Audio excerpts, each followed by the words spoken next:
I've been living in Pogradec for almost 4 years now, and one of the most common questions that I get is, why did I pick to live in Pogradec rather than somewhere else in Albania?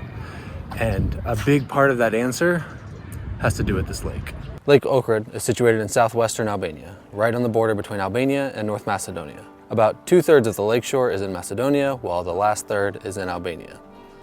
Lake Ohrid is allegedly one of the deepest lakes in the world and is the deepest in the Balkan region, with a maximum depth of 288 meters, or, for my viewers from the US, 940 feet.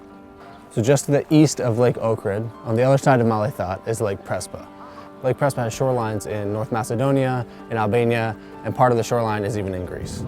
The reason that Lake Prespa is even important, the reason that I'm bringing it up and talking about Lake Ohrid, is a lot of the water that comes into Lake Ohrid comes through Leithart, is filtered through the mountain from Lake Prespa, and works its way into Lake Ohrid.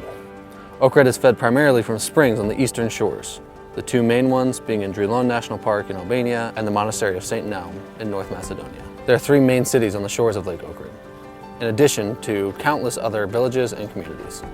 In North Macedonia you have Ohrid, the city, and Struga. In Albania you have Pogradec. I can't speak too much to the Ohrid side of the lake because I don't live there. But over the almost 4 years that I've lived here, there have been some quality investments, and it's quite a nice town to spend a few days in. Because North Macedonia doesn't have a coastline, Ohrid becomes a popular tourist destination for locals wanting to be able to go for a swim in the summertime. Pogradec, on the other hand, I could talk about for hours. I won't, but just know that I could. Pogradec has also had some serious investment put into it in just the short time that I've been here.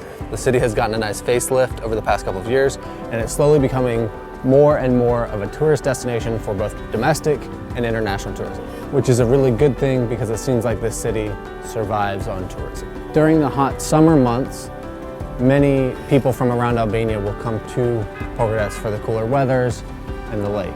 And it's not as popular of a destination to international tourists, and because of that, the prices here don't increase as much as the prices around the rest of the country, especially along the coastline, where you would also be able to be swimming in the summer. The city transforms during the summertime, and the number of people here increases dramatically. The beach along the lake that is completely empty during most of the year becomes a hot spot to hang out, with beach chairs and umbrellas set up as far as you can see.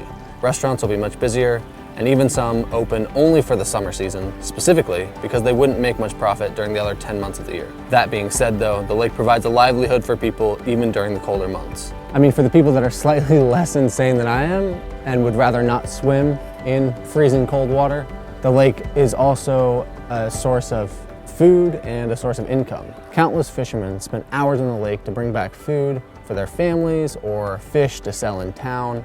Their yellow, often wooden fishing boats are a staple of Pogradec and give the beach character and vibrance in the cold winter months. In 1979, the North Macedonian side of the lake was declared a UNESCO World Heritage Site. And 40 years later, 2019, the Albanian side was also declared a World Heritage Site. Unfortunately, just being declared that is not enough. The lake is still being polluted. Granted, it's not as bad as it was years and years ago when people used to change the oil of their cars in the lake and dump the oil into the lake, but pollution is pollution. While the lake seems to be in relatively good shape at the moment, there's no telling what it might look like in 5 years, 10 years, 50 years. Because even though the water is super clear and it looks super clean, I'm sure 10 years ago it was even more so. This lake is not only a picturesque destination to visit in the summertime, it's the life of this town and countless other towns and villages along its shores. And if it dies out or becomes a serious pollution problem, there's no telling how severely that might affect the city.